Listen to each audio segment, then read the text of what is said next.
3 fakta tentang otak manusia.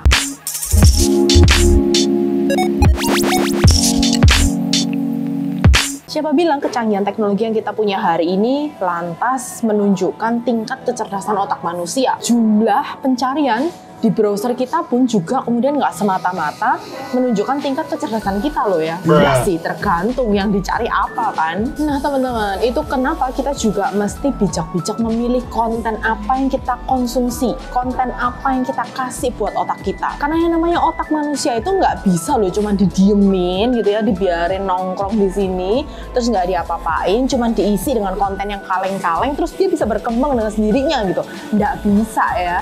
Bahkan yang namanya otak sendiri juga perlu yang namanya dilatih, bahkan ditantang, di-challenge sekali-sekali. Dan kalau ngomongin namanya perkembangan otak, ini tidak terbatas usia ya teman-teman. Jadi nggak boleh ada yang namanya alasan itu, aduh aku udah makin tambah usia nih, otak aku udah susah untuk berkembang lagi. Ini fakta yang pertama, yang namanya otak manusia, dia bisa terus berkembang selama kita hidup. Itulah kenapa otak manusia punya daya yang namanya neuroplastisitas ya, neuroplasticity. Artinya otak itu masih terus bisa dilatih gitu ya, di-challenge untuk dia terus berkembang selama kita hidup. Nah, kalau ada yang mulai bertanya, kalau otak berkembang bisa nggak sih kita juga jadi seseorang yang jenius gitu ya? Kalau ngomongin kata jenius, ini kan kita jadi inget salah satu tokoh nih ya, Albert Einstein. Nah, ini juga sekaligus menjawab nih ya, kemarin ada request dari Kak Putri di Instagram saya yang bilang, Kak ayo bacain bab 2 chapter kedua. Nah ini aku bukain. Chapter kedua itu sebenarnya akan ngomongin tentang boosting your brain power. Nah artinya kalau teman-teman tanya bisa nggak sih jadi sejenius Einstein gitu ya, teman-teman tahu nggak sih, ternyata aku juga menemukan bahwa yang namanya Albert Einstein itu aja, yang selevel dia gitu ya, itu aja otaknya baru dioptimumkan sebanyak 7%. Wih, kebayang nggak sih? Bayangin kita yang cuman begini-begini nih ya, kaum jelata gitu ya. Nggak kebayang, berarti pasti di bawah 7% dong ya. Einstein yang sejenis itu aja baru 7% dia pakai otaknya. Nah, tapi tenang teman-teman. Yang namanya Einstein itu bisa sejenius itu bukan berarti itu genetik gitu ya, terbawa bawaan dari lahir. Yang artinya kita juga nggak bisa jadi jenius gitu. That's why ada buku ini gitu kan, How to be a Genius Person. Dan itu juga didukung teman-teman dengan buku yang aku juga baca. Kemarin aku nemuin ini di warung sastra, Berpikir ala Einstein dan Bertindak ala Gandhi. Seru banget, di sini tuh komplit banget, dan aku membaca gitu ya teman-teman. Ternyata untuk Einstein pun ya, bahkan di usia-usia muda dia juga bukan orang yang menonjol loh, percaya nggak gitu. Tapi kalau ngelihat dari buku ini ya, bahwa Einstein ini punya 25 kebiasaan atau 25 pola pikir yang dia selalu latih setiap hari. Jadi aku pikir iya ya, untuk jadi jenius itu bukan berarti takdir gitu ya, bawaan dari lahir, ya enggak juga. Itu ternyata juga ada prosesnya ya untuk menjadi seseorang dengan pemikiran yang sangat kritis bahkan kreatif ya. Nah ini salah satu yang aku bacain ya kalau dari buku ini. Di sini Einstein bilang punya eksperimen berpikir. Jangan terima-terima aja dengan pemikiran-pemikiran yang udah ada. Justru kita itu diajak untuk punya eksperimen-eksperimen berpikir. Jadi berpikir di luar kebiasaan yang udah ada. Justru malah dia mengajak untuk kita menantang pemikiran yang sudah ada.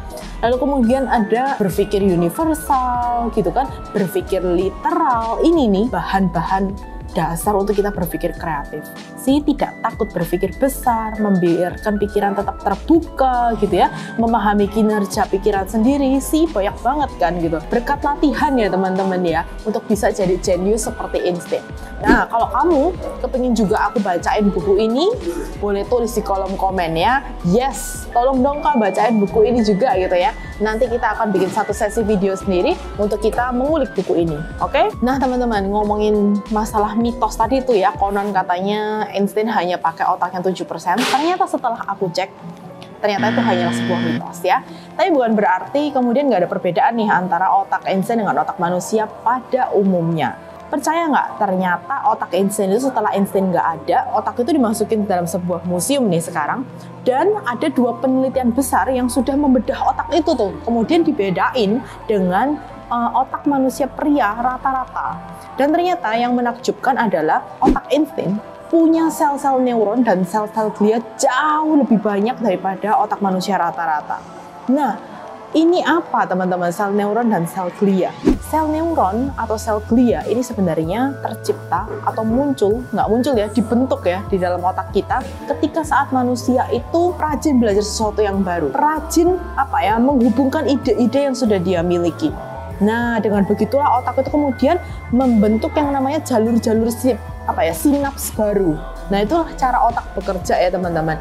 Nah, jadi ketahuan kan berarti otak mana yang seringkali dibuat mikir, kemudian dibuat belajar hal baru, mana otak yang kemudian cuma didiamin aja, dibiarin nongkrong gitu aja, right? Nah, itulah yang juga dikatakan sama Einstein teman-teman di dalam buku ini. Percuma kamu tuh baca buku banyak kalau kamu juga nggak mikir. Wah, itu ya. Jadi kuncinya di sana teman-teman. Apa maksudnya? Emang kalau baca otak nggak mikir gitu ya? Lebih dari itu teman-teman. Kadang baca, iya baca. Tapi, nah ini menariknya. Aku pengen ajak teman-teman juga latihan. Sebenarnya teman-teman juga setelah membaca buku, teman-teman juga bisa bikin nih semacam catatan-catatan kecil, notes gitu ya. Nah inilah sebenarnya area otak itu diajak untuk berpikir teman-teman. Karena nggak mungkin kan ketika kita baca satu bab, kemudian kita itu take notes-nya itu literal gitu, mindahin isi buku ke dalam notes kita. Enggak kan. Tapi apa yang kita tulis di dalam notes adalah keyword-keyword penting dari halaman yang kita baca.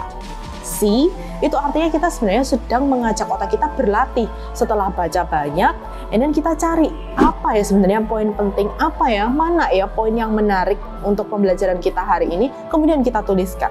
Nah, itulah salah satu cara teman-teman sebenarnya bagaimana melatih otak kita untuk terus berpikir ya. Termasuk juga salah satunya ketika contohnya nih aku buat konten bacain teman-teman dari buku ini juga cara sebenarnya untuk men-challenge otak saya gitu ya, nggak cuman bacain lagi, ceritain ulang buat teman-teman isi konten buku ini, tapi juga mengemasnya dengan lebih kreatif lewat bentuk video sehingga aku bisa berinteraksi dengan teman-teman. Mitos yang sering kali muncul, ada banyak teman-teman Margaret yang juga bilang, aduh aku ini bukan orang yang kreatif gitu ya, sehingga ketika diajak untuk berpikir kreatif dia udah langsung mantap duluan gitu ya, buntu. Nah ini hati-hati teman-teman, karena dari penulisnya dari buku How to Be a Genius ini, beliau bilang bahwa sebenarnya otak manusia itu, nah ini yang benar-benar memang terlahir kreatif ya. Jadi memang bawaan otak manusia itu sebenarnya kreatif. Wow, ini kan jadi bertanya-tanya kalau situ bilang situ nggak kreatif, sayang banget kan, padahal Tuhan juga udah kasih kita otak demikian kreatifnya. Nah, kok bisa sih otak itu dibilang kreatif? Iya, percaya nggak percaya teman-teman? Coba bayangin, ketika teman-teman punya satu goals yang sangat diidam-idamkan, teman-teman pasti jadi tiba-tiba berubah jadi orang yang sangat kreatif kan? Contohnya aja teman-teman lagi ngejar tuh ya temen kamu yang kamu sukain dan kepingin jadiin dia jadi pacar kamu. Pasti dong kamu juga akan sedemikian rupa tiba-tiba muncul banyak ide bagaimana cara mendekati dia dan membuat si doi jatuh hati padamu. Kamu jadi lebih kreatif kan? Bisa jadi kita itu manusia bisa jadi kreatif ketika ada saat kepepet. Ya, percaya nggak percaya, pada saat kepepet. Bayangin aja, katakanlah gini, aduh uang bulanan aku mulai menipis nih gitu ya. Kayaknya ini baru di awal bulan, baru awal-awal tengah, tapi uang bulanan udah menipis. Gimana ya? Padahal aku juga tetap mau makan enak misal kayak gitu. Dia tiba-tiba jadi kreatif, ya. Kemudian mulai buka YouTube, cari resep-resep sendiri, belanja sendiri ke pasar, kemudian masak sendiri gitu kan. Uang bulanan tetap masih bisa terkontrol, tapi tetap masih bisa makan enak. Lihat, itulah sekreatif itu loh manusia ya. Dan itu yang membedakan manusia dengan hewan loh teman-teman. Bayangin aja. Contohnya singa deh ya. Kita tahu singa itu makannya dengan berburu kan di hutan gitu. Dan tidak ada yang namanya singa itu yang kemudian gini, misal katakanlah dia ada di satu habitat tertentu di mana rusa-rusa itu mulai menipis, misal katakanlah gitu ya. Tidak ada singa yang kemudian tiba-tiba berpikir, populasi rusa sudah mulai menipis gitu ya, apa yang harus kita lakukan supaya pasokan makanan kita tetap stabil gitu. Tidak ada, singa tuh nggak mikir kayak gitu teman-teman.